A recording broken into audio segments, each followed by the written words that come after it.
Hi. Hello, everyone.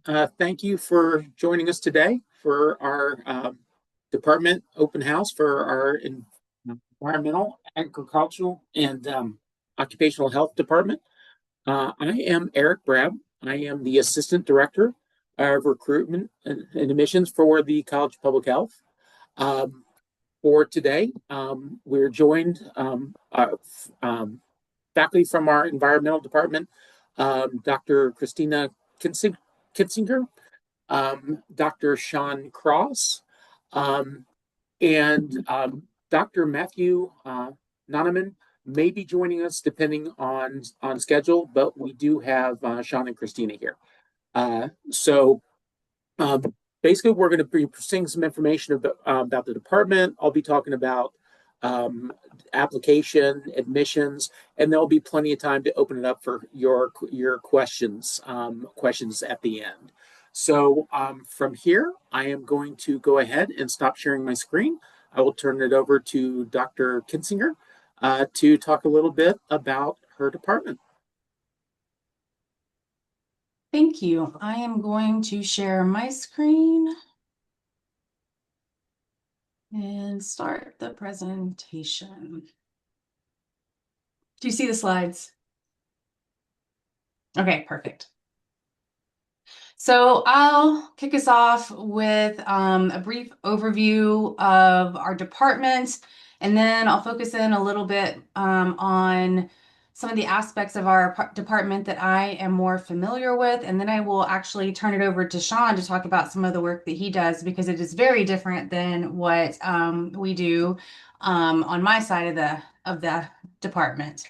So we are a combination department, environmental, agricultural, and occupational health. Um, I think our faculty are a really unique group of people. We have training across all the STEM disciplines within our department, from the biological and biomedical sciences to computer and information sciences. And I think that that gives our students a lot of breadth in terms of the options that they get to work with when they are in their programs in our department. If we wanted to narrow it down just a little bit more, these are some of the areas that our faculty and staff have degrees in specifically within these different STEM disciplines. So as you can see, there is just quite the variety within our department. We have a large department. We have a lot of research going on. Myself, I'm an environmental epidemiologist, and I do a lot of work related to water quality, water quantity, and climate and extreme weather impacts on human health. Um, Oh, and so yeah, the fifth STEM discipline, we have computer and information sciences experience and skills, no formal degrees necessarily, but we have staff with plenty of experience in that area, our faculty. So also, what we do varies. We have faculty and staff doing applied, translational, and basic science. We do a lot of education and training of the public health and agricultural and occupational health workforce. We do community outreach and engagement, and these are sort of the variety of areas that within EAOH that our faculty focus on. And then within our department, we also have a number of departmental centers and programs. And then our faculty are affiliated with many other external centers and programs. So this even widens our students' access even more. So one of our most well-established centers is the Central States Center for Agricultural Safety and Health, or CS-CASH. We also have the National Emerging Special Pathogens Training and Education Center, Region 7 Center for Public Health Preparedness and Response, and then the Water, Climate, and Health Program, which I'm a part of. And then externally, we also have our department chair is the director for the Global Center for Health Security. The Center for Reducing Health Disparities houses some of our faculty and so on. So you can see that there is just a wide variety of opportunities available for for our students. And I wanted to take a couple of minutes just to talk about the Water, Climate, and Health program, which I'm a part of. I'm the associate director for this program.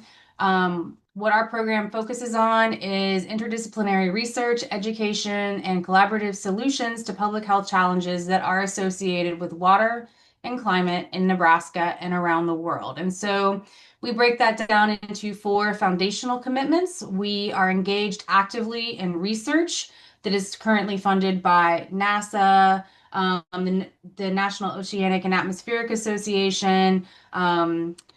We have funding from NIH, we have funding from CDC, and a variety of other federal and non-federal agencies. We do education and community engagement, and we also advise on policy development. Just within our program itself, these are our team's areas of expertise. So within our team, we have almost 50 faculty, staff, and students now affiliated with the Water, Climate, and Health program. And we range from environmental and climate scientists to communication expertise, data science, etc. And then within our specific graduates, recent graduates anyway, you can see that a lot of our master's level graduates have gone on to higher education, getting a PhD, to government workforce. So the list of areas where they have gone is shown there. Private and other types of organizations. And then their job titles have varied everything from manager, public health officer, environmental scientist to disease investigator, exposure scientist. And here are some specific examples of students that got their MPH in our department and have gone on to do amazing things. For example, one of our current faculty, Jocelyn Herstein, is now an assistant professor in our department.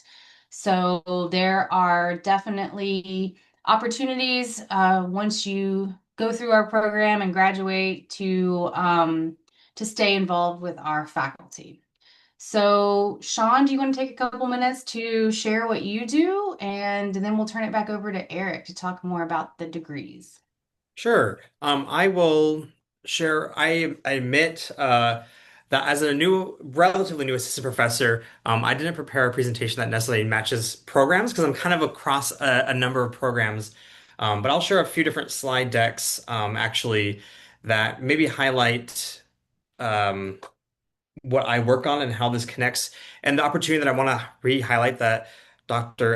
Kitzinger was saying is that we have a lot of different opportunities and we're not siloed in those opportunities, that we actually have a lot of cross collaboration and crosstalk between those. So let me get this open and then I can share some slides of kind of what I'm working on. And so what I am focused on is vector-borne diseases. I'm really interested in those that are transmitted by ticks and mosquitoes. Um, and so within this area, Nebraska is interesting because there's a lot of different types of disease vectors.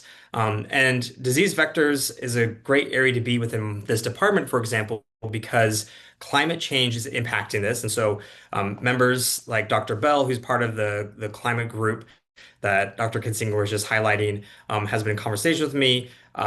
And at the same time, there's also other groups like the Central States Center for Agricultural Safety and Health, which I'll highlight here in just a minute. But just kind of highlighting that I kind of in an area that touches on a number of these groups. And so I'm also associated with the Global Center for Health Security. I do some work with the Department of Defense. And this kind of maybe is highlighting maybe why I got invited by Dr. McMillan to be in part of this presentation, who's the program chair of this EOH program, is the fact that I'm kind of one of these hodgepodge people that gets put into a lot of different areas. So as I mentioned, there's just some movement with climate change and ticks moving to this area.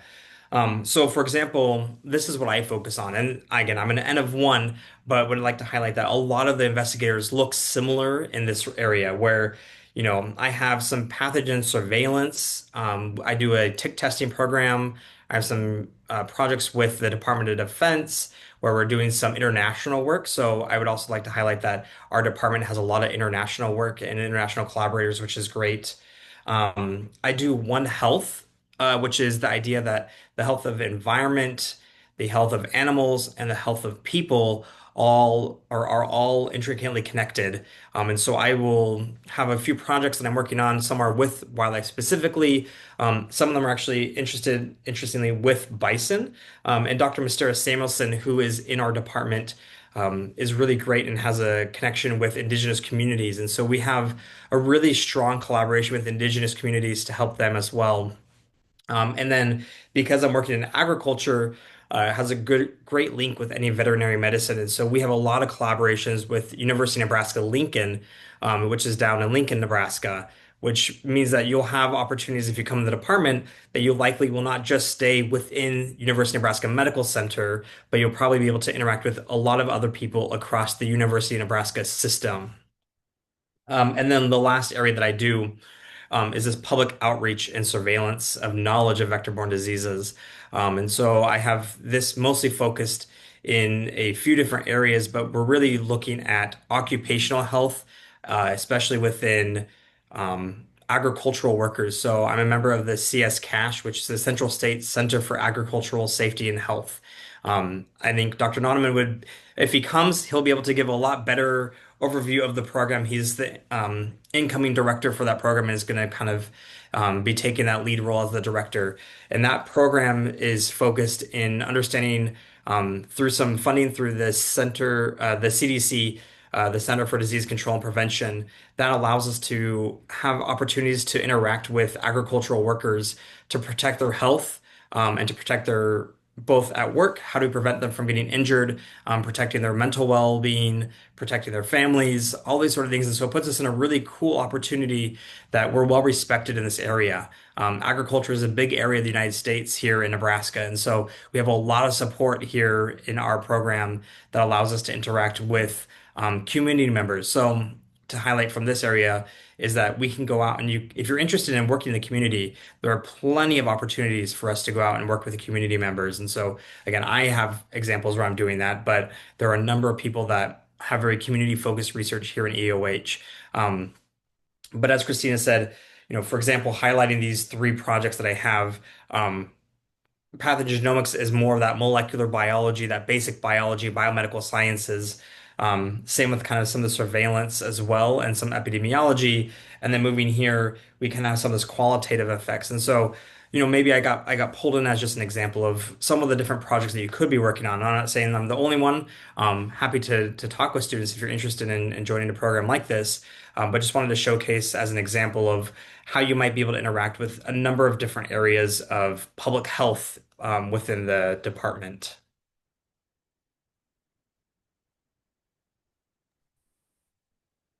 Okay, great. Thank you. I'll go ahead and share my screen and we will talk about programs and admissions.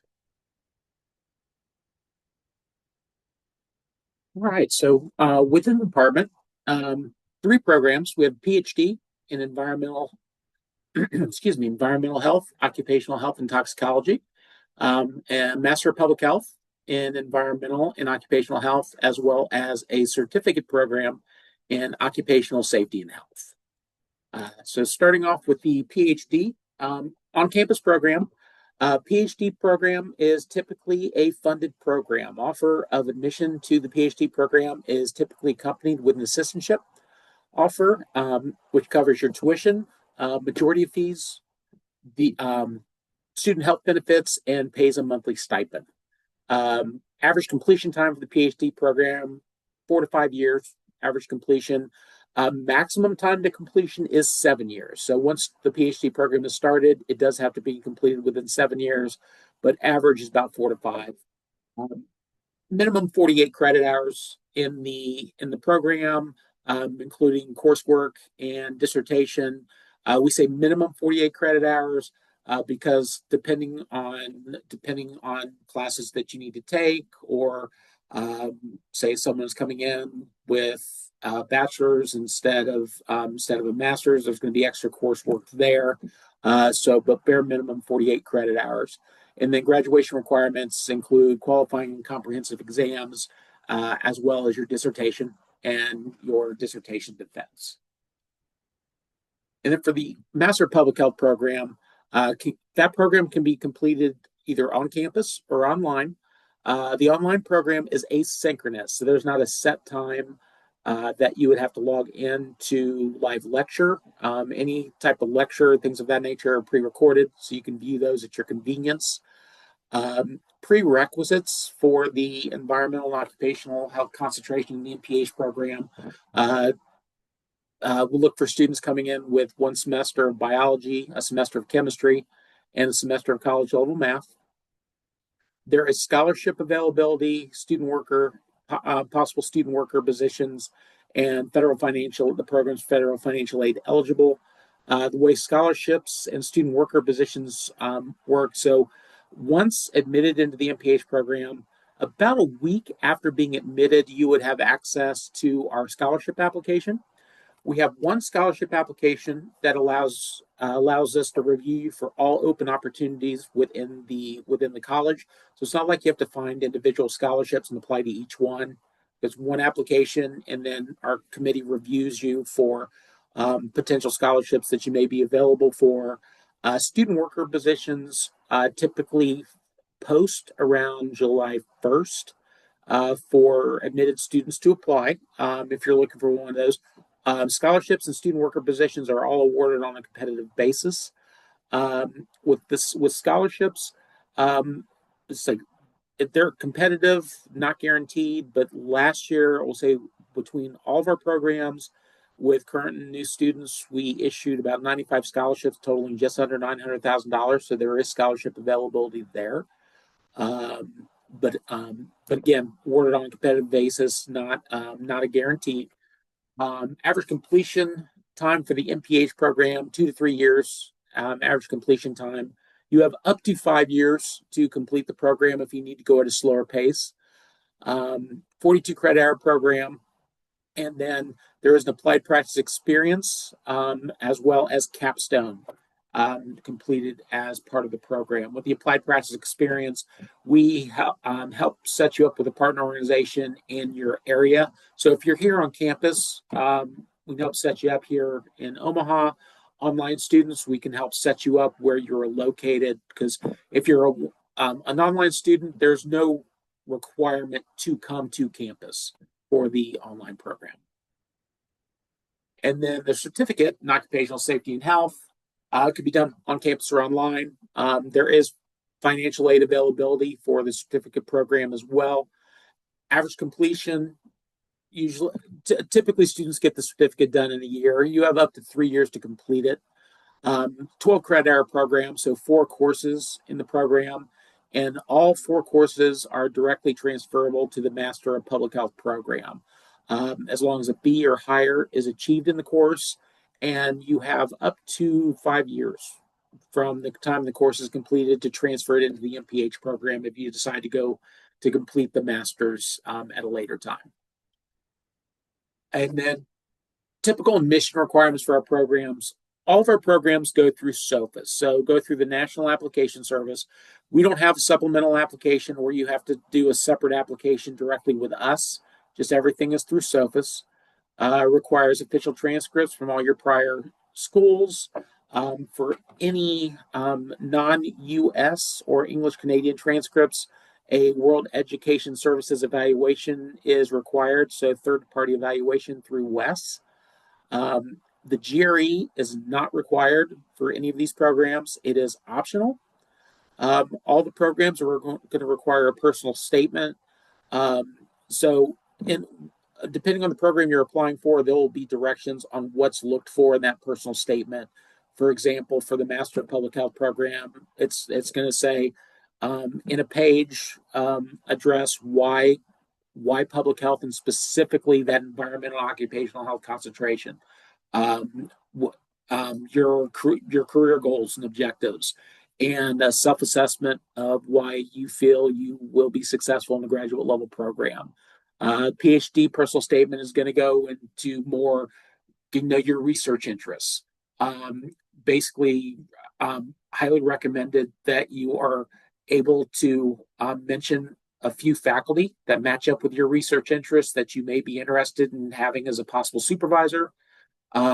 So it's not required to obtain a supervisor as part of the application process, but it is recommended that you can list who you may possibly be looking to work with, so we can help to match up your research interests, and that you've also kind of done your research to know that what you want to do does match up with what we're doing in our programs. And then 3 letters of recommendation for the master's and the PhD program from either academic or professional sources. The certificate program only requires 2. And then I've outlined our application deadlines for our various programs. So the PhD program does admit in both fall and spring. January 15th is the application deadline for fall. For spring, October 1st. The MPH program also admits in both fall and spring.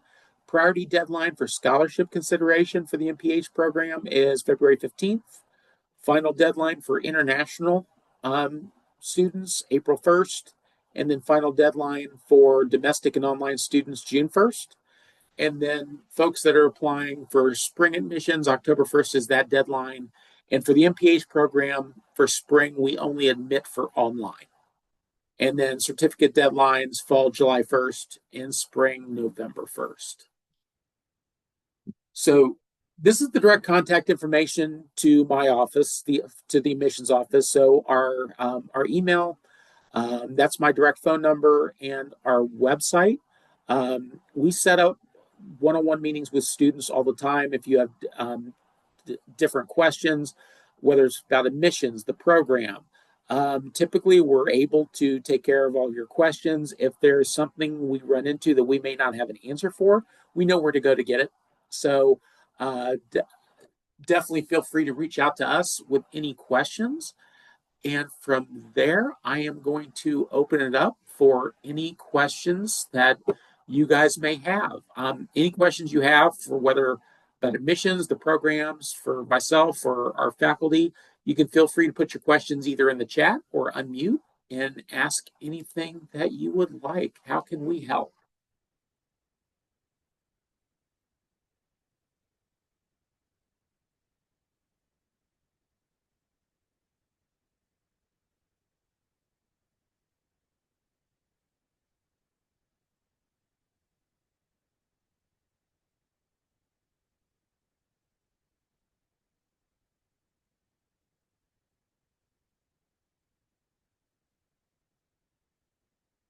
So, any questions, anything you guys are curious about, or anything you'd like more information on? Let's see.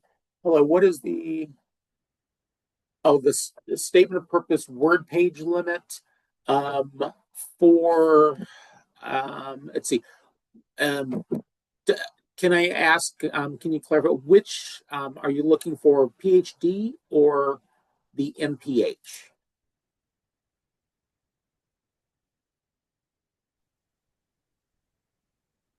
PhD. Um, Typically, they say for their statement of purpose for the PhD, they say in around 700 words. So you go over it a little bit. That's not it's not gonna damage you, but you want to kind of keep that. So what you're that usually comes out to like page and a half, no more than 2 pages for the PhD.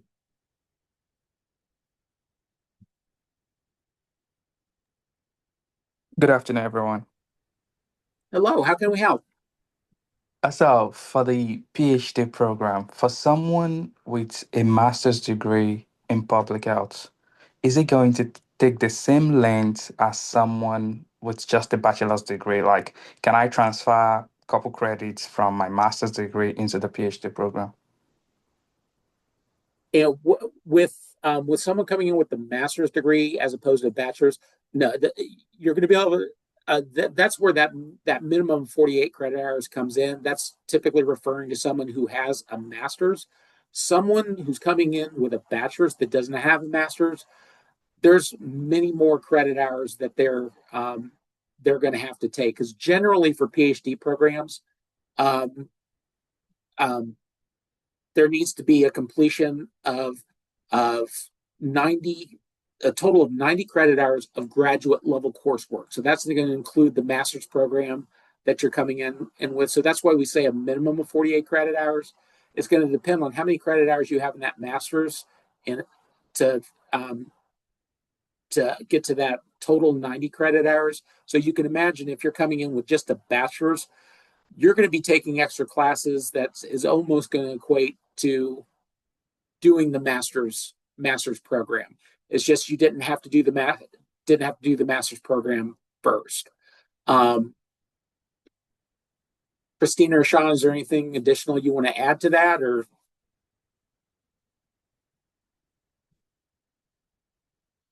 And let's see, when is the expected time for admissions decisions after January 15th? Um, Typically, what I have seen, one, it's going to depend on how many applications we have and how long those reviews take. Typically, what I've seen in the past is usually if your application is submitted by January 1st, typically mid March, beginning April is when I've received admissions decisions to communicate in the past. So all going to depend on number of applications, and I want to confirm with it. You guys are doing interviews this year for PhD. Is that correct, or do you know? I honestly don't know. We haven't always in the past, although we do have students speak to a possible advisor for funding. So that's kind of an interview. Right, right. Okay. So, and that's why I was confirming, because I will be honest with everybody. We have five departments with five different PhDs. So I like to confirm with the faculty, because I don't want to get the requirements mixed up with, say, epidemiology or something of that nature. So, but typically mid March, beginning of April, depending on how many applications they have to review. Um, let's see, and then how are supervisors assigned for incoming PhD students? If you already submitted application but did not mention a faculty member in your postal statement, does it affect your application? Um, I can answer that. Okay. So very good question. Yes, so if you did not mention a faculty member, it does not necessarily affect your application. But if you have already talked to a faculty member and know that they have funding for you and you put that in the application, then that helps speed the process along. If you did not name someone, then we reach out to people who we think match to see if they're interested and they have funding. So if you wanted to go through that process, even though you've already submitted your application, you could always email Eric or Joellen, our program director, and let them know that you've spoken to a faculty member and you'd like to work with them. Hope yeah, that helps. any updates like that, you can always email it directly to me, and then I can filter it through to the right people. So that way you're not having to figure out. Feel free to use admissions as kind of your go-to, folks. If it's we can either handle it, or if it's something that we can't handle, we know where to send it. So always feel free, yeah, to filter it through us. And then the next one, with the MPH program, does the funding come with the admissions, or what? Do you have to apply for it separately? For the MPH, it's not automatic. It is a separate. It is separate. So whether it's scholarship, filling out the scholarship application, if you're looking for a student worker position, you would apply for those once those post, typically around July 1st. And then if for those that are federal financial aid eligible, it would be completion of the FAFSA, the free application for federal student aid. And then um, what folks that apply for scholarships, the way the scholarships work, once you apply for scholarships, scholarship committees start meeting in April. I typically see first awards start being announced usually mid to end June.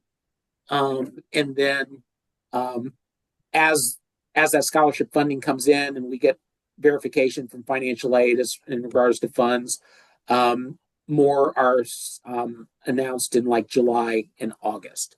But yeah, it does require separate application. Let's see. And you answered that one in the chat. And let's see. If I did not submit a GRE score, will it affect my chances of admissions? No. GRE is not required for any of these programs. Like for example, for the MPH program, we even list the only time we even recommend possibly submitting the GRE is if someone's coming in with below a 3.0 GPA. If they scored well on the GRE, then that can possibly help improve a lower GPA. But I would even caution against that because if you submit the GRE and say you did average, you may not have done well. We see it if you submit it. And I would hate for that to sway anybody's decision in a negative manner. It shouldn't because we really don't look at it. To be honest, we don't hold, I'll speak for myself. I don't hold much weight in standardized tests. So therefore, that's why we don't require it for the programs. And it's not on our rubric at all. So yeah, so for PhD, it's not even scored. Is there an interview for PhD? Oh, I'm sorry. Go right ahead. You were saying something, Faith? Oh, go ahead. No, and see, the last couple questions on this one. Interview for PhD students. We kind of talked about that. It doesn't look like there is like required interviews for PhD students. And notice there is no link to submit publications or other academic write-ups on the SOFIS website. How do I submit the documents? There's not a specific link that says like publications or anything of that nature because they're not required for the program. If there is extra documents you are wanting to submit with your application, in the documents section, there you're going to see optional documents. In SOFIS, they're all listed and say standardized test is the way it's all listed. But you can load documents in there. So if there's anything like that that you want to submit, if you load it in that section, it will write over to your application so we can see that. So anything that you are wanting to submit like that you would like us to see, you can feel free to upload it in that section. And then, Faith, what was your question? So for me, I have a little issue with my SOFA's overall grade. So currently, I'm doing my master's degree in public health. Mm-hmm. But before that, I had uh, a graduate level course in physiology. So that kind of affects my public health grade. So for my public health right now, I'm on 3.96 on a scale of 4. But the fact that I've taken a graduate level course in biomedical sciences and physiology, which I didn't have A in it, that kind of like bring down my cumulative GPA. So is the graduate admission going to see my official transcript, or they will only see the SOFA's evaluation of my transcript? we get both, right? Yeah, Yeah. we get both. So yeah, what happens when you submit the completed application to us through SOFIS, all the documents that are submitted, so your transcripts, your letters of recommendation, they go over and write over into a very long PDF document that shows everything that is submitted with that application. So we see the official transcripts, we see the GPA calculation from SOFIS. So we see all that. But it sounds like you mentioned, you have the 396 GPA in your MPH, and then there's one class that may damage that. I can tell you, even with the overall SOFIS GPA application, if we're just talking about one class, going up against a 396 GPA, I for the GPA, even if that lowered that a little bit, I don't really think you have much to worry about on from the GPA aspect. But we will see all of that, including the official transcripts. Thank you so much. You're welcome. And let's see. Okay, and looks like so far all the other questions have been answered in the chat.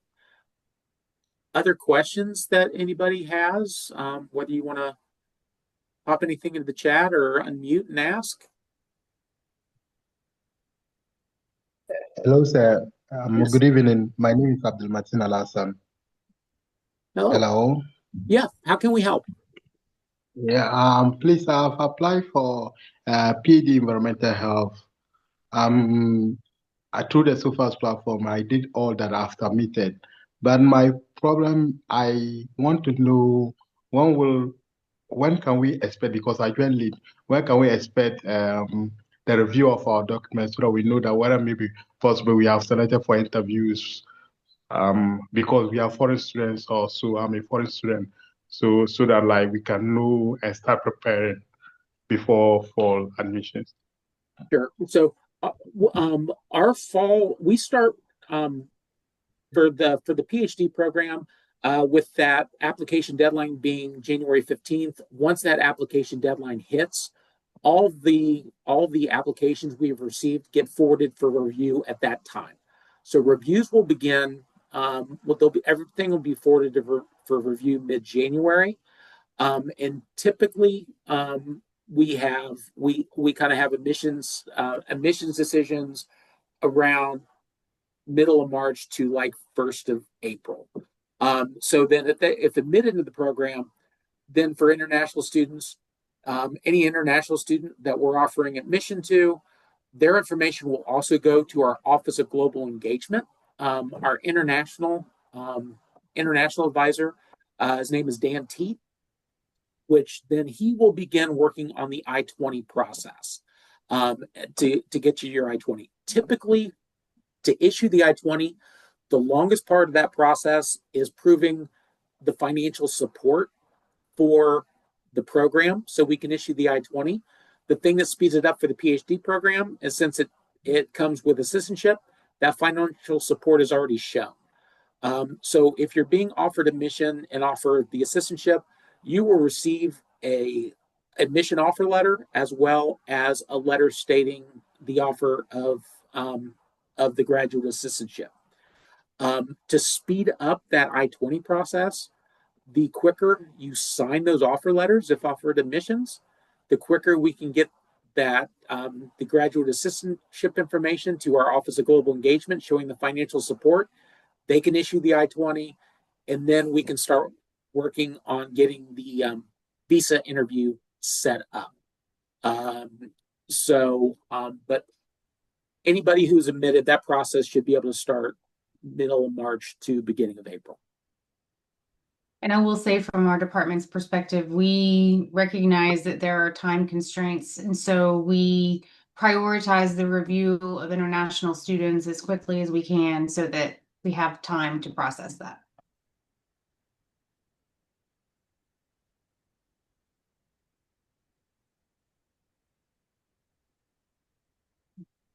What other questions can we help with?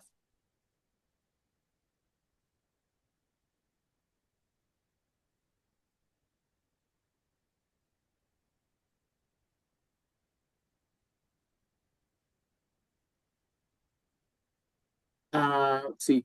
Can you help us go over the prompts for the statement of purpose again? By prompts, do you mean kind of what they're looking for in the statement of purpose?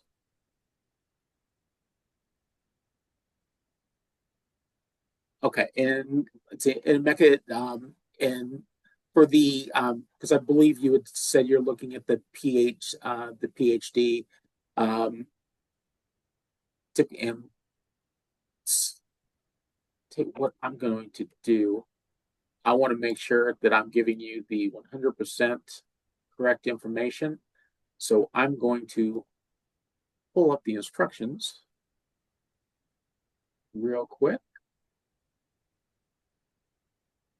Because like I mentioned, since I deal with every program that we have, I never want to go off of memory and quote anything incorrect and have you submit something that is not correct. Um, okay, so basically, yeah, and for the PhD program, it's basically statement of intent, supporting your area of interest and your career goals. So you're going to want to outline kind of your research interests, mention those the faculty members that possibly match up with your research interests, and it, and a lot what they're looking for too is also why UNMC, why that PhD program, what you're looking to get out of it. Um, so we need to see a good understanding of what your research interests are, why you're choosing UNMC, and what your ultimate goal is for the PhD program.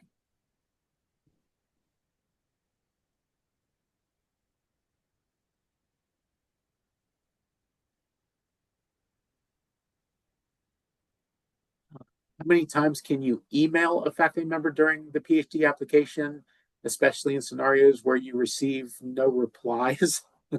um, I, what I would say, if you, in a situation, if you're reaching out to, because one thing I will say, when you reach out to faculty members, especially if you really want to work with them, like with a lot of times when we're going through the application process for the PhD, assistantship funding isn't always known yet. It's like they may be waiting to hear if they're going to have funding for if they're going to be able to take on a mentee. So a lot of times it's one of those. It's like they don't know how to answer because they may not have that funding yet. If it's a situation where you've reached out a couple times and you're not getting a reply, reach out to me. I can facilitate. I can get you some information. What so because one thing that I also have noticed, because I've noticed this with student emails coming in, I have to pay specific attention to my junk in my promotional email folders because more and more I've had student emails coming in that aren't going into my inbox. They're getting filtered into a junk folder. So if I don't specifically look for it, I may not know it's there. Um, so it could be a situation of that. So d- don't get yourself overly frustrated. Just reach out to me, and I can coordinate the answer for you. Can I chime in there real fast, Oh, Eric? please, yes. So admittedly, is it the best practice? No, but PIs and faculty members are very busy. And we sometimes will see an email and we'll read it and be like, oh, interesting. Let me get back to that. And then we don't get back to it because it goes in one ear and out the other, or I guess one eye and out the other. I don't know how you want to think about it. It comes in, doesn't process. We have a lot of going on. So it's okay to send a couple emails. Additionally, when you send the email, be very specific in the email about kind of what you're looking at, because sometimes um, if you're not being like, hey, I'm applying to the EAOH program and you provide some details, sometimes it might just kind of feel like a weird email that comes to our inbox that doesn't feel like you're looking specifically for the program. You're just kind of sending out a generic email to just anyone and everyone. And so unfortunately, because we get so many of those as faculty members, sometimes those get screened, not because we don't think it's authentic, but just because it just doesn't feel authentic, I guess is the best way to put it. So if you send an email, for example, to me, as a great example, if you send an email to me, talk about my research just a little bit, just so I know that you actually looked through it. Be like, Mhm. hey, off your page, I saw this, this, and this. I think my area would be interesting to match with areas that might be, tick-borne diseases or One Health or pathogenomics, those sort of things that might link in there. And so then I know that you've actually spent some time, and so it makes it feel more real. And then it kind of makes it easier for me to flag that to say, this is important, let me respond back to it. But then at the same time, once you do all those to get like a good email structure for faculty, that we have all these emails. If you don't hear from us right away, it's okay to send follow-up emails. And I second what Eric said, our email system has restructured and now there's promotional and junk emails, and I'm noticing a lot of outside of UNMC emails getting pushed into my promotions, even though you're not really promoting anything. For some reason, it's just because it's not UNMC, it's getting pushed into that category for whatever reason. So, um, those are my also 2 cents to throw in there. And I'll just echo what Dr. Cross said. I do not respond to those emails if the student hasn't made it clear why they would want to work with me and how our interests align, because I feel like they didn't put their effort in. And so, like Dr. Cross said, we get lots of emails all the time. And so, but I will respond to a student who has obviously done their research, who has said, I'm interested in this aspect of your research, and here's why I want to work with you. And, but it still might take two emails from them for me to respond. So don't so put in the effort to learn about that faculty. Don't pick one or two obscure papers and say that was interesting. I'd like to work with you. No, say why you want to to work with that faculty, what you could learn from them, what skills you could bring to their lab, and then follow up.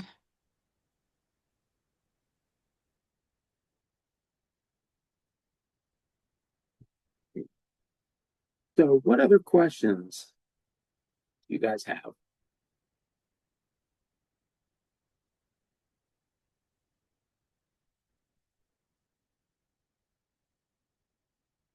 All right. Please, Yes. uh, hello. Yes. So please, like for the PD programs like environmental health, can we please have maybe if we can get guidance as to the professors with their various interests, with their various areas that they are researching on, so that at least we can look at them and see whether maybe they are aligned to what we are applying for, so that we can easily maybe try and then maybe we started researching, but we just need guidance as to whether maybe some of them, this person is working on One Health, this person is working on disease control, uh, or maybe so that will help us a lot. I believe so. I'll drop If the we link can in the get that. I'll drop the link in the chat. There's a link that has all our department members listed, and you click on their name, and it will show what their research interests are. Okay, Some things thank might you. change a little bit, but most of it's been pretty structured recently, so it should be pretty close to being up to date. So I'll drop in that link here in just a minute, and that way you can see all the faculty members in our department. Yeah. Thank you so much. And then anytime with that link, anytime say you lose the link or something happens, just reach out to me. Because I send that stuff to students all the time, with the faculty. Because yeah, anytime you reach out to admissions and you have questions about reaching out to faculty, that's the exact information we're going to give you, because it's going to have all of their research in, it's going to have their research interests, it's going to have their direct contact information, so you'll be able to properly map that to your application.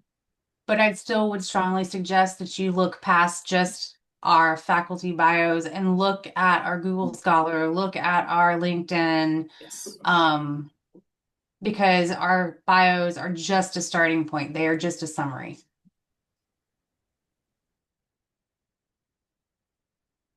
Yeah, I would say the bios are so you can know the ones that don't match up with your research interests.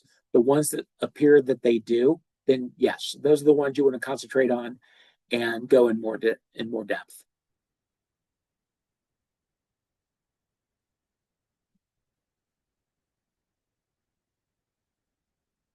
other questions?